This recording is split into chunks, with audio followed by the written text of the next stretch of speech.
This last part is going to be just outlining. So all you're going to need is a Sharpie, and you really just want to go through, slowly start to outline a lot of the elements that you've drawn. Here's really where you don't want to outline.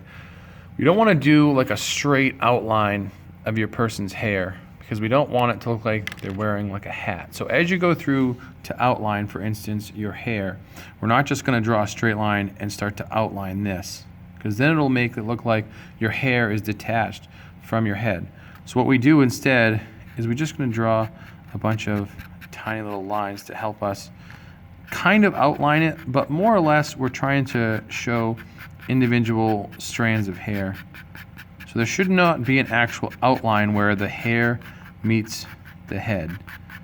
It's more or less you're just doing hatching and cross hatching, and maybe some stippling if you have really short hair. But this is just a time where you're going to do a lot of line work. So where the hair meets the head, there should not be a straight outline. So like my hair, where it's really long right here, where it meets the actual top of the head is where I'm just going to be doing a lot of line work.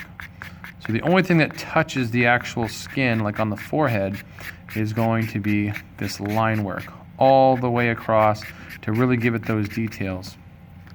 If you have really light hair, you can use something else. You might use a pencil here.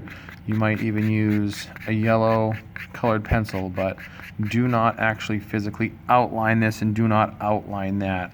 It's just going to be a lot of line work right here. As you start to move into other areas where they're like hair, you're talking about eyebrows, and start to think about what direction do the eyebrows grow in so I can make them look more like eyebrows. Remember, they're tiny little hairs that grow together. I want to talk about drawing the outline for the eye. So first thing I'm going to do is I'm actually going to draw the outline all the way around until I get to the top of the eye. Then I'm going to draw another little circle. I'm going to leave just a little bit of a gap so it looks like there's a little bit of a reflection in there, and I'm actually going to fill that in with white chalk later on. So actually, if you want to, it's okay to do the whole thing. We're going to put a little speck of white chalk right there to make it look like it's got a little reflection. And then when you start to think about eyebrows, this is where you really want to slow down your eyelashes and all those tiny little hairs that kind of come together and give you this look of eyelashes and your eyebrows. So really slow down on this part. You know, even your lower lid, you can almost just think about like stippling this part, just barely touching it, going all the way across to just give the indication of eyelashes.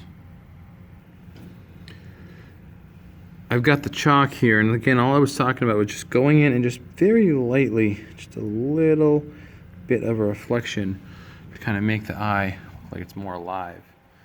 Okay, and you would do that with the other eye also.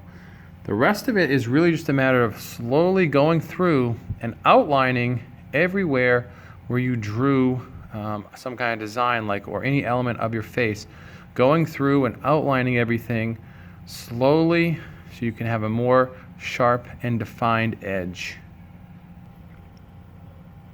I've gotten the rest of it outlined, and this is ready to hand in. Thanks for watching.